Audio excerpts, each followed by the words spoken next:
जय गुरु गोरखनाथ। दुरंगत नाथ के साथ उनका एक अत्यंत प्रिय शिष्य था। दुरंगत नाथ ने उससे कहा कि मैं यहाँ पर 12 वर्ष की समाधि लगाना चाहता हूँ। अवधि पूरी होने तक तुम मेरे शरीर की रक्षा करते रहना। शिष्य अपने गुरु का सच्चा भगत तथा सेवक था। उसने कहा, गुरुजी आप निश्चिंत होकर समाधि में बैठें, मैं 12 वर्ष तक यहीं रहकर आपके शरीर की सुरक्षा करता रहूँगा। यह सुनकर दुरंगत नाथ ने नगर से बाहर जंगल में एक निर्जन गुफा तैयार की। वहाँ वे 12 वर्ष के लिए समाधि लगाकर बैठ गए। निरंजन नाथ का शिष्य गुरु की आज्ञा अनुसार उनके शरीर की देखभाल करने लगा। वह बेचारा प्रतिदिन भिक्षा मांगने के लिए नगर में जाता। जो कुछ मिलता उसी से अपना पेट भरकर गुरु के शरीर की रक्षा करता और अपना समय समाधि लगाने में व्यतीत किया करता था। दुरंगत नाथ के समाधिस्थ होने के बाद कुछ दिनों बाद तक तो नगर के लोग उसे भिक्षा देते रहे, परंतु फिर उसे प्रतिदिन भिक्षा मांगने के लिए आता देखकर उसका तिरस्कार करने लगे। नगर के लोग कहते, तुम्हारा शरीर हट्टा कट्टा है, या तो तुम कुछ मेहनत मजदूरी करना आरंभ करो, या फिर यदि भिक्षा ही मांगनी है तो किसी दूसरे नगर में चले जाओ। सन्यासी को निरंतर एक ही स्थान पर रहकर भिक्षा नहीं मांगनी चाहिए, इसलिए अब हम लोग तुम्हें भिक्षा नहीं देंगे। शिष्य उन सब लोगों के तिरस्कारपूर्ण वचनों को सुनता था, परंतु चूंकि उसके ऊपर अपने गुरु की शरीर रक्षा का भार था, इसीलिए वह उस नगर से बाहर किसी अन्य स्थान में नहीं जा सकता था। अंत में एक दिन ऐसा आ गया कि उसे संपूर्ण नगर में घूमने पर भी किसी व्यक्ति ने भिक्षा नहीं दी।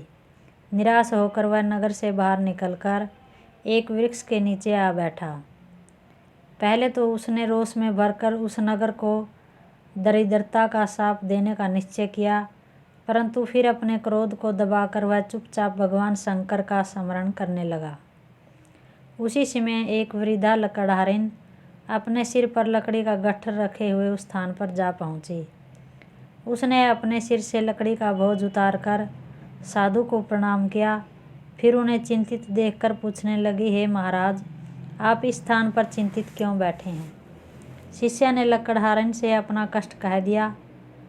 उसने बताया कि इस नगर के लोगों ने भिक्षा देना बंद कर दिया है, अतः आज उसे उपवास करना पड़ेगा।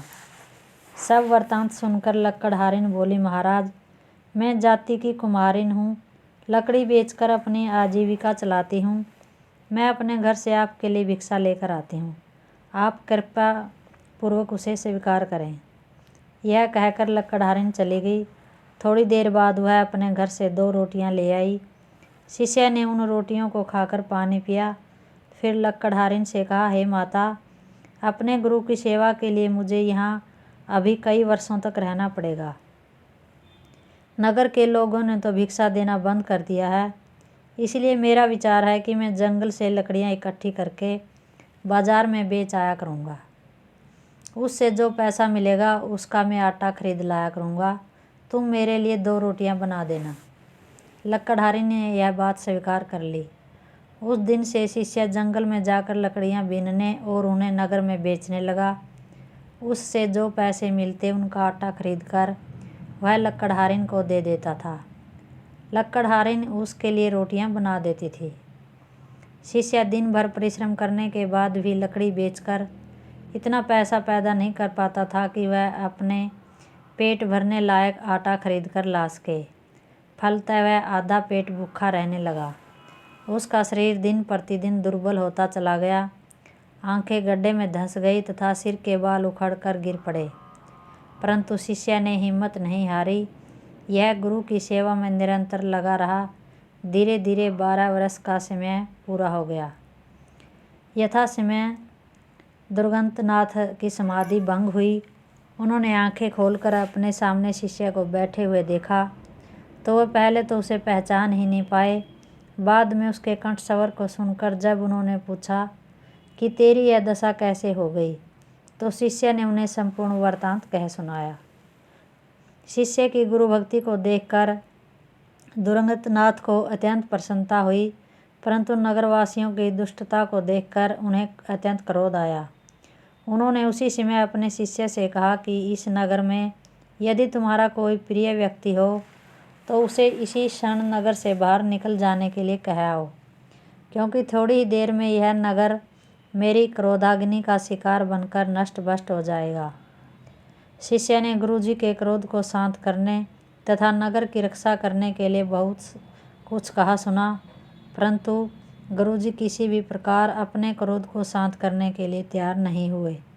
यह देखकर शिष्य ने नगर में जाकर उस लकड़हारिन को यह सलाह दी कि वह इसी समय नगर को छोड़कर बाहर चली जाए, क्योंकि उसके गुरु की क्रोधाग्नि के कारण थोड़ी ही समय में इस नगर का सर्वनाश होने वाला है। शिष्य की बात मानकर लकड़हारिन एक गधे के ऊपर अपना सामान लादकर नगर से बाहर निकल गई। लकड़हारिन को नगर छोड़कर बाहर जाते हुए देखकर अन्य लोग उसकी हंसी उड़ाने लगे, परंतु उसने किसी की बात पर ध्यान नहीं दिया और नगर से बाहर निकल गई।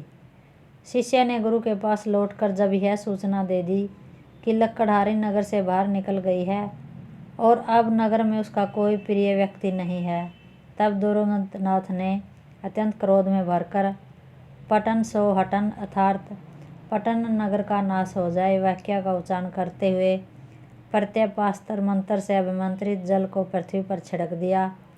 उस जल के छिड़कते ही वल्लभीपट्टन नगर के साथ ही अन्य जितने भी पटन नामक नगर थे उन सब की पृथ्वी दहलने लगी। वल्लभीपट्टन नगर की सीमा में पृथ्वी फट गई, मकान गिरकर नष्ट हो गए, वृक्ष उखड़ गए तथा उस नगर के निवासी स्त्री पुरुष उन सब के नीचे दबकर मृत्यु को प्राप्त हो गए। प्रत्यपास्त्र मंत्र के प्रभाव से वह नगर एक टीले के रूप में परिवर्तित हो गया। वहाँ जो कुछ था वह सब कुछ नष्ट हो गया। जिस समय दुर्गंधनाथ ने पटन सो हटन वाक्य का उच्चारण किया था, उस समय उन्होंने अकेले वल्लभीपट्टन नगर का नाम ही लिया था, इसीलिए जिन अन्य नगर के साथ भी पटन शब्द जुड़ा हुआ था उन सब में भी दुर्गंधनाथ के कोप का कारण सर्वनाश की हलचल होने आरंभ हो गई। उस समय मत्स्येंद्रनाथ जी के शिष्य गोरखनाथ जी एक ऐसे नगर में ठहरे हुए थे जिसके नाम के साथ भी पटन शब्द जुड़ा हुआ था। जब उस नगर में भी अचानक हलचल आरंभ हुई तो गोरखनाथ जी ने ध्यान दृष्टि से उसके कारण का विचार किया, तो उन्हें ज्ञात हुआ कि दुर्गंधनाथ द्वारा पटन सो हटन वाक्य का उच्चारण किए जाने के कारण ही पटन नामधारी सभी नगरों की दुर्दशा होने वाली है। गोरखनाथ जी समझ गए कि दुर्गंधनाथ का अभिप्राय केवल वल्लभीपट्टन नगर को नष्ट करना है, अन्य नगरों से उन्हें कोई शत्रुता नहीं है। क्रोधावेश में वल्लभीपट्टन का पूरा नामोच्चारण न करने के कारण ही पटन नामधारी अन्य नगरों को भी विनाश का शिकार होना पड़ रहा है। यह देखकर गोरखनाथ जी ने अपने योग बल के प्रभाव से वल्लभीपट्टन को छोड़कर अन्य सभी पटन नाम वाले नगरों को दुर्गंधनाथ की क्रोधाग्नि का शिकार होने से बचा लिया। अकेला वल्लभीपट्टन ही पूरी तरह बर्बाद हो गया। अन्य नगरों का विनाश से बचाकर गोरखनाथ जी दुर्गंधनाथ के पास पहुँचे। दुर्गंधनाथ जी ने उन्हें देखते ही प्रणाम किया। जय गुरु गोरखनाथ।